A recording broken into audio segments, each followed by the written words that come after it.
in the last school I was at Tusculum, things were really, really tight. Tusculum was a Presbyterian school, but the majority of the faculty and the staff was Southern Baptist, and they were very. I had a department chair when I first started. I was department chair for 4 years, 4 years afterwards. But when I first started, I had a department chair who one day I had put into my syllabus that I was going to teach queer theory, which is a legitimate theory. He walked into my office and told me to change it. I'm like, what do I change it to? You know, this is the name of the theories. And I had constant situations. I had many times people would come to me and say, you may not want to do this, or you may not want to teach that. No one's done that at Fort Lewis. I knew that at least the department was a very gay-friendly department. I knew that there was a diversity of ideas. The people in the department, I felt very comfortable being with them, and since I've been here, that has proved to be true.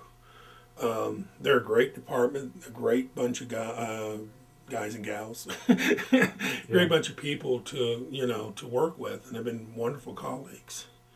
Yeah. Beyond the faculty, students in the department, pretty cool. Yeah.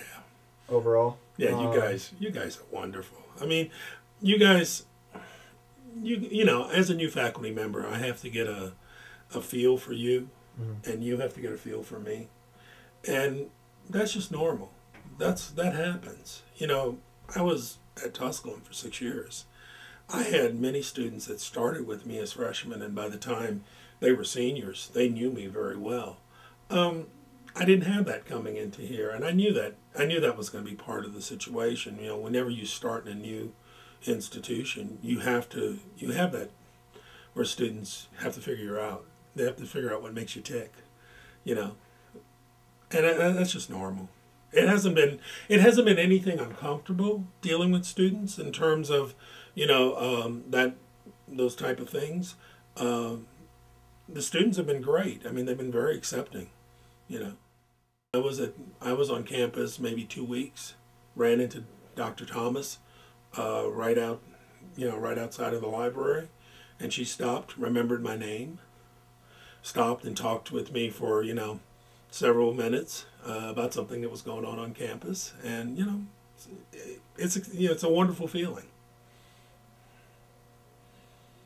Durango as a whole, a lot of people came out for that rally and stuff, but I guess along those same lines, what do you think of beyond the school, the town? The town is my read of the town. It's somewhat more liberal than many towns that I've been in. Part of that is because you have a lot of people who've moved into this town. I mean, this is not a town. I mean, yeah, you do have your old Durango people who lived in Durango all their lives, but there's a lot of people who moved in from California, from Illinois, from New York, who are looking for a much slower lifestyle, and with them they've brought more liberal perspectives. So the town in general is much more liberal. That's my feeling. Now, once you walk outside the town limits, you get into the old Durango or the old La Plata County residents. Even where I live in Bayfield, things are a little bit tighter there, a little bit rougher there. But, I haven't had any trouble yet. I think on campus, I don't think there's a problem. I think as a faculty member on campus, I feel that I've been accepted by the faculty and by the administration because I'm gay, and they knew I was gay coming in. I didn't hide anything in my interview. In fact, it was really funny because my thesis, a lot of the work that I've done has been gay.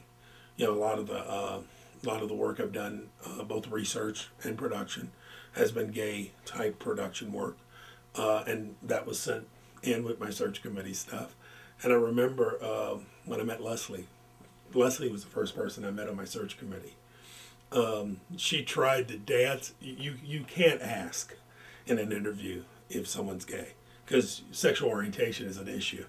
But she knew it, but she tried to. It was really funny for about 10, 15 minutes. She kept trying to dance around the subject to get.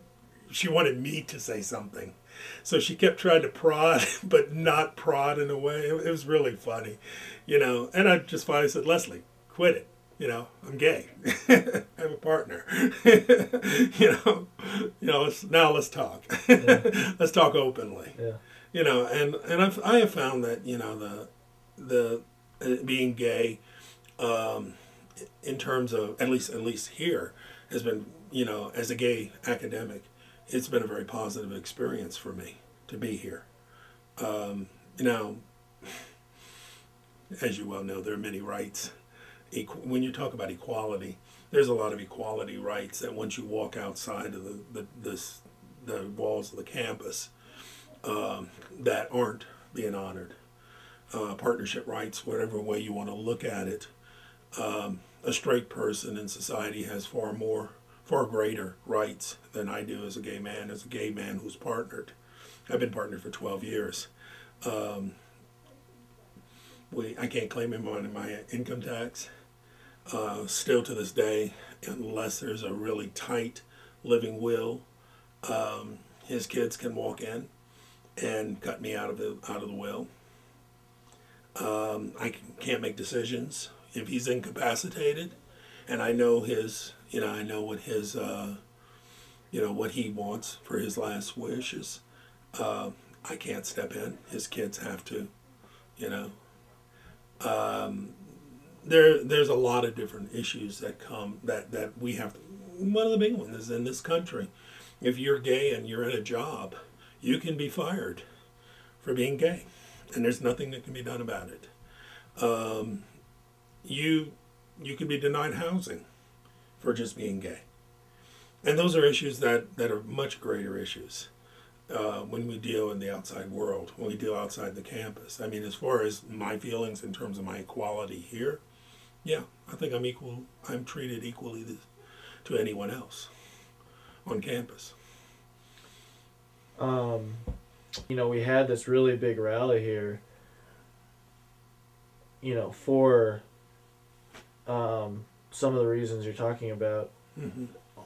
Larger than Durango, larger than some of the, strange things that have gone on campus. But have you ever seen something like that?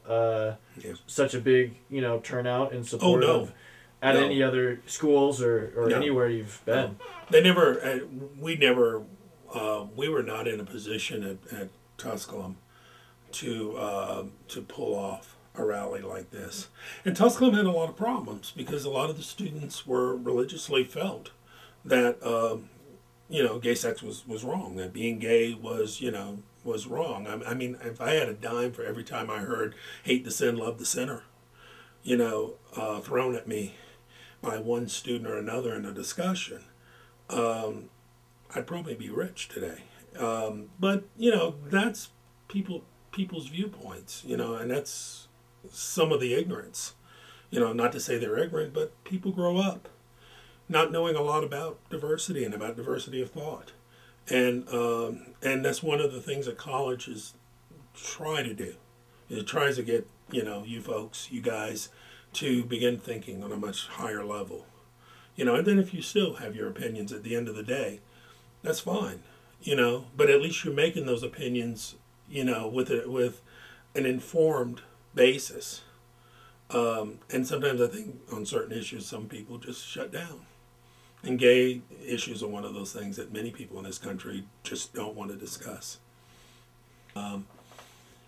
Everything has moved along pretty well. There was a fear. There was definitely a fear that after the rally that things could have escalated. When you're dealing with groups like Westboro Baptist Church, when they come into a community, they give validation to people. Especially, you got to remember that people who deal in extreme hate, who to the core of their being believe that they're right, they need validation. And when they have 2,000 people showing up on a football field and saying, no, you're not right, they have to find somewhere to have validation. We were fearing that things could probably escalate. So far, they haven't. But, they still could. They still could. It's not that we live in fear, but we do keep our eyes open. So you mean, by validation, you mean the fact that they're right. They need someone. The Westboro Baptist Church being here, which is a very radical approach. People have different ideas in terms of how much they accept gay people in this country. And you have people who accept us completely, and you have people who tolerate us, and then you have people who hate us. And the Westboro Baptist Church fall on that very hate end of the spectrum. I mean, when you have a child who doesn't know any better, whose parent has put a sign in their hand and it says God hates fags and fags die, that's tough. And people who hate, are looking for that validation, because they, especially here in Fort Lewis, I don't think they're in the majority. Yeah. And they're going to look for somebody to say that what you're doing is right. The epitaph that was put in the bathroom was "kill fags." That's pretty tough. That's not a simple, so many different types of graffiti you can find. That's pretty direct. And with it being that direct, they would need somebody to say, yeah, what you did was okay.